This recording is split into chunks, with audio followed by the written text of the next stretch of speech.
हम लोग जो चैप्टर पढ़ेंगे जिसका नाम है द चेरी ट्री, और ये इसका पार्ट 1 है। पार्ट 2 जैसे आएगा उसका लिंक डिस्क्रिप्शन में मैं डाल दूंगा।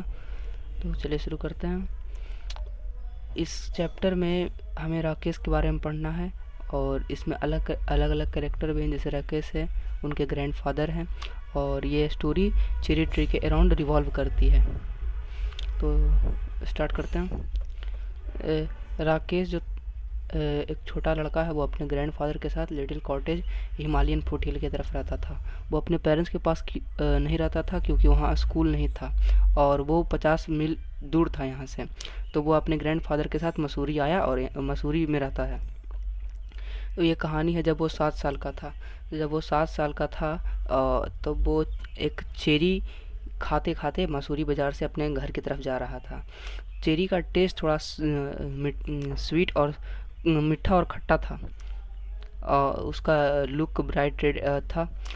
कश्मीर वैली से ये चेरी आया था, और जब तक वो घर पहुंचता सिर्फ 3 चेरी ही बचे हुए थे।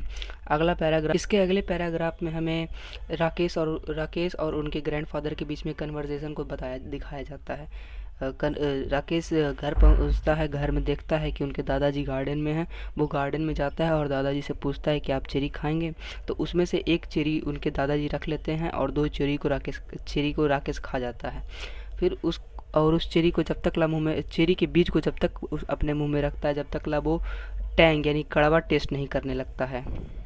तो वो अपने दादाजी से पूछता है कि क्या ये चेरी हमारे लिए लकी हो सकता है। तो उसके दादाजी बोलते हैं हाँ, क्यों नहीं हो सकता है। ये लकी जब होगा जब इसे तुम यूज़ करोगे। तो राकेश पूछता है कि मैं इसका यूज़ क्या कर सकता हूँ, ये तो बस एक सीड है। तो उनके दादाजी बोलते हैं कि इसको प्लांट कर दो। तो राकेश एक स्मॉल स्पेस मतलब छोटे से जगह गार्डन में ढूंढता है, वहाँ उसे गाड़ने लगता है, मतलब रोपने लगता है।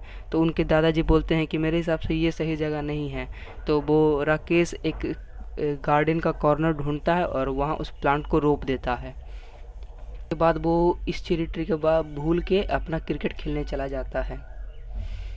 फिर समय बीत जाता है और विंटर आ जाता है। ठंडी ठंडी हवाएं चलने लगती है। एक दिन की बात है जब वो और उनके दादाजी बाहर शाम में बैठे हुए थे और चारकोल फायर यानी आग का आनंद उठा रहे थे। तब राकेश को उसके दादाजी विभिन्न प्रकार के कहानियाँ सुनाने लगते हैं, जैसे कि people who turn into animal, इंसान जो कि जानवर में बदल जाता है, बीन्ड एंड जम्प्ड, और एक पत्थर जो रोता है। ऐसा ऐसा वो दादाजी अपने पोते को कहानी सुना रहे थे। उन लोगों को ये पता था कि ये जो सीज़न है वो स्प्रिंग का सीज़न है, और उन लोग को ये स्प्रिंग का सीज़न पता था क्योंकि उन्होंने वाइल्ड डक को वापिस जाते देखा था नॉर्थ की तरफ, सवेरिया। वो लोग एक भी शेप बना के जाते हैं इस तरह से। और इसके आगे कहानी बढ़ता है। एक अलग दिन, एक अलग मॉर्निंग, जब राकेश गार्डन में जाता है तो वो बहुत सरप्राइज होता है। वो सरप्राइज इसलिए हो जाता है कि जो प्लांट वो अब पिछले साल उगाया था वो उग गया, यानी कि उसका वो ग्रोथ दिखा दिया। वो अपने दादाजी को बाहर बुलाता है और बोलता है कि देखिए दादाजी, जो प्लांट हमने पिछले साल उगाया था यानी चेरी ट्री का सीड जो रोपा था वो उग रहा है।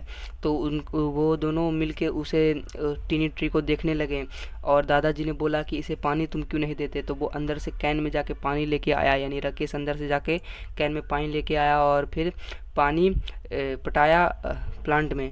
उसके बाद राकेश ने प्लांट के चारों ओर सर्कल बना दिया पत्थर से। तब ग्रैंडफादर ने उनसे पूछा कि तुमने ऐसा क्यों किया। तो वो बोला कि इसके प्राइवेसी के लिए मैंने ऐसा किया है। ये पार्ट 1 था। पार्ट 2 जल्दी आएगा, और अगर आ गया होगा तो लिंक डिस्क्रिप्शन में होगा। पार्ट 2 भी ज़रूर देखें, या फिर पार्ट 2 आप यहाँ से भी एक्सेस कर सकते हैं।